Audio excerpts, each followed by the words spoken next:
Guys, welcome back to Sakudumbam vlogs. Sakudumbam വ്ളോഗ്സിന്റെ പുതിയൊരു വീഡിയോയിലേക്ക് എല്ലാ കൂട്ടുകാർക്കും സ്വാഗതം.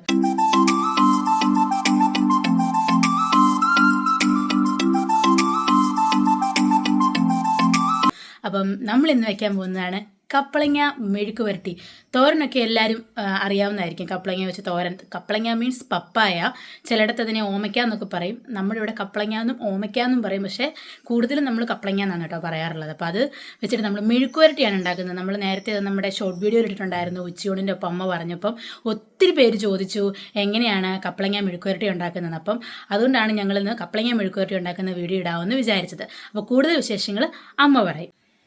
കപ്പളങ്ങ ഞാൻ തൊലി ചെത്തി ഇനി അത് ഞാൻ ചെറുതായിട്ട് അരിയാൻ പോവാണ്. മെഴുക്ക് പുരട്ടിയാണ്. ഞാൻ ഈയിടെ കപ്പളങ്ങ മെഴുക്ക് പുരട്ടി ഇപ്പം ഒരുപാട് പിള്ളേരും വലിയവരും അമ്മമാരും ചേച്ചിമാരും എല്ലാവരും ചോദിച്ചു. കുഞ്ഞുങ്ങളൊക്കെ ചോദിക്കുന്നത് എങ്ങനെയാണ് മെഴുക്ക് പുരട്ടി വെക്കുന്നതെന്ന് കാണിച്ചു തരാം. ഓരോരും കൂട്ടിയിട്ടില്ല, അല്ല കിഴങ്ങ് മെഴുക്ക് പുരട്ടി വെച്ച് കൂട്ടിയിട്ടുള്ളതൊക്കെ പറഞ്ഞു. അതുകൊണ്ടാണ് ഇത് ഞാൻ കപ്പളങ്ങ മെഴുക്ക് പുരട്ടിക്ക് ഞാനിത് അരിയും. അതെ ഈ ഭാഗത്തിന് അരിഞ്ഞാൽ മതി. ഇതുണ്ടോ ഈ വലിപ്പത്തിൽ, ഇതുണ്ടോ ഈ വലിപ്പത്തിൽ അരിഞ്ഞാൽ മതി. കണ്ടോ ഈ വലിപ്പത്തിൽ അരിഞ്ഞാണ് നമ്മളിത് മെഴുക്ക് പുരട്ടി വെക്കാനായിട്ട് അരിയുന്നത്. കണ്ടോ എല്ലാം ഈ വലിപ്പത്തിൽ അരിയണം കപ്പളങ്ങ. എന്നിട്ട് നമുക്കത് മെഴുക്ക് പുരട്ടി വെച്ചിട്ട് ഉച്ചയ്ക്ക് ഞങ്ങൾ ചോറുണ്ണോ വിളിക്കാം എല്ലാവരെയും. അന്നേരം ആ കൂടെ മെഴുക്ക് പുരട്ടിയും കൂടെ കൂട്ടി എല്ലാവർക്കും ചോറ് തരും. വരുന്നവർക്കെല്ലാം ഇന്ന് കപ്പളങ്ങ മെഴുക്ക് പുരട്ടി കൂട്ടി ചോറാണ്. അതുകൊണ്ട് എല്ലാവരും വീഡിയോ കണ്ടോണം. നല്ലത് ഉണ്ടാക്കുന്ന എങ്ങനെ കാണിക്കുക. ഇതിപ്പോൾ അരിഞ്ഞ് കഴിഞ്ഞ ഉടനെ ഉണ്ടാക്കുന്ന ഭാഗം കാണിച്ചാൽ ഇപ്പം തന്നെ ഞാൻ കപ്പളങ്ങ കഷ്ണിച്ച് വെച്ചിട്ടുണ്ട്. ഇതുണ്ടോ ഈ വലിപ്പത്തിൽ കഷ്ണിക്കണം മെഴുക്ക് പുരട്ടിക്ക്.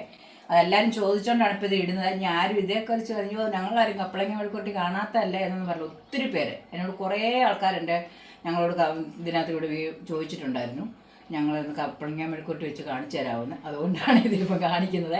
അല്ല ഇതിനകത്ത് നിങ്ങൾ വലിയ പുള്ളികളാണോ കപ്പളങ്ങ മെഴുക്കുവരട്ടി വെക്കാന്നൊക്കെ കമൻറ്റ് വരും. അതൊക്കെ അവിടെ കിടന്നോട്ടെ. എന്നാലും ഞങ്ങൾ കാണിക്കാനുള്ള കാണിക്കുവാണേ. നമുക്ക് ഉണ്ടാക്കാം. ഇത് വെക്കാൻ പോവാണേ. ഇന്ന് അടുപ്പയിലല്ല വെക്കുന്നത്, ഗ്യാസിൽ വെക്കുന്നത്. വിറവ് മഴക്കാലം കാരണം തീരാറായി. കാരണം ചെറിയ ചെറിയ കാര്യങ്ങളൊക്കെ അടുപ്പിലോട്ട് വെക്കാമെന്ന് വിചാരിച്ചു. രണ്ട് ചീനിച്ചട്ടി വെച്ചു. വെളിച്ചെണ്ണ ഒഴിക്കുവാണേ. കണ്ടോ വെളിച്ചെണ്ണ തന്നെ വെക്കുന്നതാണ് നല്ലത്. അതുകൊണ്ട് വെളിച്ചെണ്ണ ഒഴിച്ച് നല്ലത്. ഇപ്പോഴത്തെ വെളിച്ചെണ്ണ വിലയ്ക്ക് നമുക്ക് പറ്റത്തില്ല. സൺഫ്ലവർ മതി. ഇതേ ഞാൻ കൊച്ചുള്ളി അരിഞ്ഞു വെച്ചിട്ടുണ്ടായിരുന്നു കുറച്ച്. ഒരു ചെറിയ പാത്രത്തിന് കുറേ ഇട്ടു. അത് ആദ്യം അങ്ങോട്ട് ഇട്ടു. അതൊന്ന് ചൂടായി വരുമ്പോൾ വേണം നമുക്ക് അടുത്തത് ഇതിനകത്തിടാൻ വേണ്ടി. അതൊന്ന് പച്ചമണം, ഇതിൻ്റെയൊക്കെ പച്ചമണം മാറണം, എന്നാലും ഇതിനൊക്കെ ടേസ്റ്റ് കിട്ടുള്ളൂ.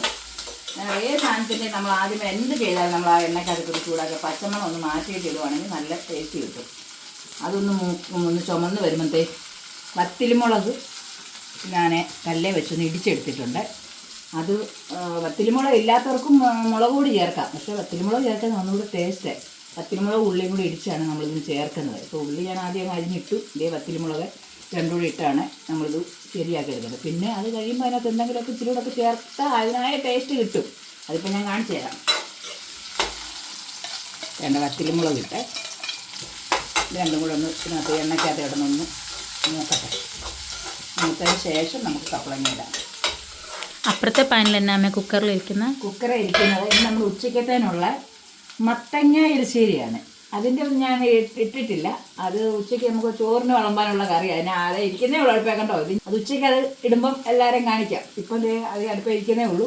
ഇതൊന്നൊക്കെ റെഡി ആയിട്ട് വേണം. ഇത് ഉച്ചയ്ക്കത്തേനുള്ളതല്ലേ. അതും കൂടെ അതിൻ്റെ കൂടെ ആക്കാതെ അതിലൊക്കെ രസം. കപ്പളങ്ങ തീർന്നു പോയി നമ്മുടെ കപ്പളത്തേല്. അതെ കപ്പളങ്ങ ഇല്ല. എല്ലാവരും കപ്പളങ്ങ മെഴുക്കുവരട്ടി ഇടാൻ പറഞ്ഞു. എൻ്റെ അമ്മയുടെ വീട് അപ്പുറം. എൻ്റെ അമ്മായി ഇവിടെ താമസിക്കുന്നുണ്ട്. അവിടെ കപ്പള ഒരെണ്ണം മറിഞ്ഞു പോയി. പിന്നെ ഒരു കപ്പളത്തെ ആദ്യം കന്നി കായ്ച്ച് കപ്പളങ്ങ കിടക്കുമായിരുന്നു. ഇവിടെ ചോദിക്കാൻ മരുമോളം കൂടി ചോദിക്കാൻ ഞാൻ പോകണ്ട മോനെ, അമ്മായിയുടെ കപ്പളത്തെ ആദ്യമായിട്ട് ഉണ്ടാകുന്നതാണ്. ഇവിടെ രാവിലെ പോയി അമ്മായിയോട് എന്ന് ചോദിച്ച് അവിടുന്ന് ഒരു കപ്പളങ്ങ മേടിച്ചുകൊണ്ട് വന്ന ആ കപ്പളങ്ങയാണ് ഞങ്ങൾ ഉപയോഗിക്കുന്നത്. അതെ കപ്പളങ്ങ തന്ന അമ്മായിക്ക് ഒരുപാട് നന്ദി. അതെ അമ്മായിയുടെ കന്നിക്കപ്പളമാണ് നമ്മളിന്ന് വെക്കാൻ പോകുന്നത്. അതെ ആദ്യമായിട്ടൊരു കപ്പളങ്ങ ഉണ്ടായത്. അതുകൊണ്ട് കുറച്ചുണ്ട്, എന്നാലും ഞങ്ങൾക്ക് തന്നു ചോദിച്ചോടുന്നവരാണ്. അതെ അത് ഞങ്ങൾ ഇന്ന് മെഴുകുവരട്ടി. നമ്മുടെ തന്നെ കപ്പളങ്ങ തീർന്നു. പിന്നെ കിടക്കുന്ന ചെറിയ കപ്പളങ്ങ, കുഞ്ഞു കപ്പളങ്ങ. അത് ശരിയാകത്തില്ലോ എന്ന് വിചാരിച്ചാണ് ഞങ്ങൾ. കുഞ്ഞാപ്പി അവിടെ ഭയങ്കര കാർച്ചയാണ്. അതുകൊണ്ട് ഞാൻ കപ്പളങ്ങ ഇതിലോട്ട് ഇടാൻ പോവാണ്.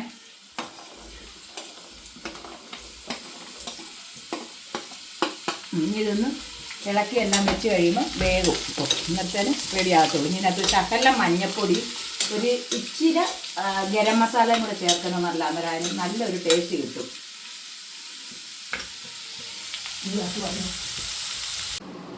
ജ്യൂസ് അടിക്കട്ടെ പൊന്നിനെ. എണ്ണ വേണം പൊന്നിന്. എണ്ണ വേണം. എണ്ണ വേണം. എണ്ണ വേണ്ടേ? ഇങ്ക് വേണോ? ഇങ്ക് വേണോ? ആണോ? അച്ഛമ്മയുടെ മോനാണ് ഇത്. അച്ഛമ്മയുടെ മോനാണ് കിടക്കുന്നത്. അച്ഛമ്മ കൂട്ടാൻ നോക്കട്ടെ. അച്ഛമ്മ കൂട്ടാൻ നോക്കട്ടെ. ആ കൂട്ടാൻ നോക്കിട്ട് ഓടി വരാം, ഓടി വരാം, ഓടി വരാം. ഒരുമാതിരി വെന്ത് വന്നു. ഉപ്പിട്ടു. പിന്നെ ഗരം മസാല ഒരു ശകലം, അത് വേണമെന്നവർക്ക് ഇഷ്ടമുള്ളവർ ചേർത്താൽ മതി. പക്ഷെ എനിക്കിഷ്ടമാണ്, എനിക്കിഷ്ടം, എൻ്റെ പിള്ളേർക്ക് ഇഷ്ടമാണ്. അപ്പോൾ കൂട്ടിയാൽ നല്ല ടേസ്റ്റാണ് ഗരം മസാല ചേർത്താലേ. ഇച്ചിരി ഗരം മസാലയുടെ പൊടി ഞാനിവിടെ പൊടിച്ച് വെച്ചിട്ടുണ്ട്. അത് ശകലം ഗരം മസാല ചേർക്കുക. പിന്നെ മഞ്ഞൾപ്പൊടി. മഞ്ഞൾപ്പൊടി നമുക്ക് എല്ലാത്തിനും ശകലം മഞ്ഞൾ ചേർക്കുന്നതല്ല. ഇപ്പോഴത്തെ സമയത്ത് മഞ്ഞൾ കൂട്ടുന്നത് ഏറ്റവും നല്ല കാര്യമാണ്. എന്തെങ്കിലും വിഷാംശം ഉണ്ടെങ്കിൽ പൊയ്ക്കോളൂ. കപ്പളങ്ങയ്ക്കൊന്നും വിഷാംശം ഇല്ല, എങ്കിലും അതിടുവാണ്. അതെല്ലാം കൂടി ഇട്ട് നല്ലോണം ഒന്ന് ഇളക്കി അടച്ച് വെക്കുക. ഇതൊന്നും എന്തളിഞ്ഞ് പോകത്തേ ഇല്ല. നമ്മൾ നല്ല കിഴങ്ങ് മെഴുക്കോട്ട് എടുക്കുന്ന പോലെ ഇരിക്കും. ഇത് കണ്ടില്ലേ, കിടക്കുന്നുണ്ട്. ഇനി ഇത് അടച്ചു വെച്ച് തീയിൽ വേവിച്ചെടുക്കണം. ഇത് കണ്ട ഒരാൾ എൻ്റെ കയ്യിൽ ഇരിക്കുക, ഭയങ്കര വഴക്ക. ചെറുക്കൻ ഒരു വഴിയും ചെയ്യാൻ സമ്മതിക്കത്തില്ല. അവന് എപ്പോഴും ഒരാൾ വേണം. കണ്ടില്ല, കിടന്ന് കാണുന്നുണ്ടോ? ഇതും കൂടെ ഒക്കെ ഒന്ന് വറുത്ത് ചേർത്തിട്ട് വേണം ഞങ്ങൾക്ക് ബാക്കി പരിപാടിയൊക്കെ ചെയ്യാനായിട്ട്. നമ്മുടെ മെഴുക്കുവരട്ടി ഏകദേശം ശരിയായിട്ടുണ്ട്. ഏകദേശം അല്ല, റെഡി ആയി. ശകലം കൊടുന്നു. അത് കണ്ടോ, ഒരെണ്ണം പോലും കപ്പളങ്ങ പൊടിഞ്ഞു പോയിട്ടില്ല. കണ്ടോ, ഇങ്ങനെ ഇട്ടാൽ നല്ല നമ്മൾ കിഴങ്ങ് മെഴുക്കുവരട്ടി വെക്കുന്നോണ്ട് ഇരിക്കും. കണ്ടോ, കപ്പളങ്ങ ആരേലും പറയുമോ കണ്ടാലേ? എല്ലാവരും വെച്ച് നോക്കണം കപ്പളങ്ങ മെഴുക്കുവരട്ടി. കപ്പളങ്ങ നമുക്ക് ഏറ്റവും നല്ല, എല്ലാം കൊണ്ടും നല്ല കപ്പളങ്ങ. എപ്പോൾ എല്ലാവർക്കും കഴിക്കാൻ നല്ല സാധനം. അത് പച്ചയ്ക്ക് കഴിക്കാനും കറി വെച്ച് കഴിക്കാനും പഴുത്ത് കഴിക്കാനും ഒക്കെ അത് ഏറ്റവും നല്ല. നമ്മൾ തോരനും മെഴുക്കുവരട്ടിയും ചാറുകറിയൊക്കെ വെച്ച് കൂട്ടുന്ന ഏറ്റവും നല്ല. പിള്ളേർക്കൊക്കെ നല്ലോണം വെച്ച് കൊടുക്കണം. ചോറിനൊക്കെ കൊണ്ടുപോകാൻ സൂപ്പറാണ് കപ്പളങ്ങ മെഴുക്കുവരട്ടി. പിള്ളേരൊക്കെ സ്കൂളിൽ പോകുന്നവർക്ക് രാവിലെ എഴുന്നേറ്റ് പെട്ടെന്ന് ഒരു കപ്പളങ്ങ പറിച്ചുകൊണ്ട് എന്ന് കറി വെച്ചാൽ പോരെ. കിഴങ്ങ് മെഴുക്കുവരട്ടിയെക്കാട്ടും ടേസ്റ്റ് ഉണ്ട്. അത് വെച്ച് കൂട്ടി നോക്കിയിട്ട് നിങ്ങളെല്ലാവരും അഭിപ്രായം പറയണം കേട്ടോ. മെഴുക്കുവരട്ടി റെഡി. ഇനിയും ടേസ്റ്റ് ചെയ്തോ. വിളമ്പി കഴിച്ചാൽ മതി. ഉച്ചയ്ക്ക് വിളമ്പി എല്ലാവർക്കും തരുന്നതായിരിക്കും. അതുകൊണ്ട് ഞങ്ങൾ മെഴുക്കുവരട്ടി റെഡി ആയിട്ടുണ്ട്. നോക്കിക്കേ, എല്ലാവരും ഇത് കണ്ടിട്ട് ഇതിന് അഭിപ്രായം എന്നോട് പറയണം കേട്ടോ. എനിക്ക് അഭിപ്രായമൊക്കെ പറയുന്നത് ഒത്തിരി ഇഷ്ടമാണ്. നല്ല രീതിയിൽ പറയണം. എല്ലാവരും എന്നെ വിഷമിപ്പിക്കുന്ന രീതിയിൽ പറയരുത്, എന്നല്ല നല്ല രീതിയിൽ പറയണേ. എന്തെങ്കിലുമൊക്കെ തെറ്റുകുറ്റങ്ങളൊക്കെ കാണുമായിരിക്കും. അതൊക്കെ എല്ലായിടത്തും കാണുന്നതല്ലേ. അതുപോലെ ഞങ്ങളുടെ വീട്ടിൽ എന്തെങ്കിലുമൊക്കെ ചെറിയ ചെറിയ തെറ്റുകളൊക്കെ ഉണ്ടെങ്കിൽ അത് പറഞ്ഞു തരണം ഞങ്ങൾക്ക്. ഇന്ന തെറ്റുകളുണ്ടെന്ന് പറഞ്ഞു തരുന്നത് എനിക്ക് ഒത്തിരി ഇഷ്ടമാണ്. പിന്നെ എനിക്ക് ഒരുപാട് ഇങ്ങനെ അതുപോലൊന്നും പറയാൻ അറിയത്തില്ല. എന്തെങ്കിലുമൊക്കെ ഉണ്ടെങ്കിൽ എല്ലാവരും പറഞ്ഞ് ഞങ്ങളെ നല്ല രീതിയിൽ മുന്നോട്ട് കൊണ്ടുപോകാൻ എല്ലാവരും ഞങ്ങളുടെ കൂടെ നിൽക്കണം കേട്ടോ. അല്ലേ, സൂപ്പർ മെഴുക്കുവരട്ടിയാ. അതെ, അടിപൊളി. ഞങ്ങൾ പറയുന്നത് ഓർക്കും, ഞങ്ങൾ ഉണ്ടാക്കിയിട്ട് ഞങ്ങൾ തന്നെ പറയണം. അല്ല, നിങ്ങൾ ഉണ്ടാക്കി നോക്കിയിട്ട് എന്നോട് പറയണം ഇതെങ്ങനെയുണ്ടെന്ന്. കപ്പളങ്ങ മെഴുക്കുവരട്ടി എങ്ങനെയുണ്ടെന്ന്. അപ്പം നമ്മുടെ കപ്പളങ്ങ മെഴുക്കുവരട്ടി റെഡി ആയിട്ടുണ്ട്. അപ്പം എല്ലാവരും ട്രൈ ചെയ്ത് നോക്കണം. എന്നിട്ട് അഭിപ്രായങ്ങൾ പറയണം. നിങ്ങളുടെ അഭിപ്രായങ്ങൾ ഞങ്ങൾക്ക് വിലയേറിയതാണ്. അപ്പം പുതിയൊരു വീഡിയോ ആയിട്ട് കാണുന്നിടം വരെ എല്ലാവർക്കും ചാ.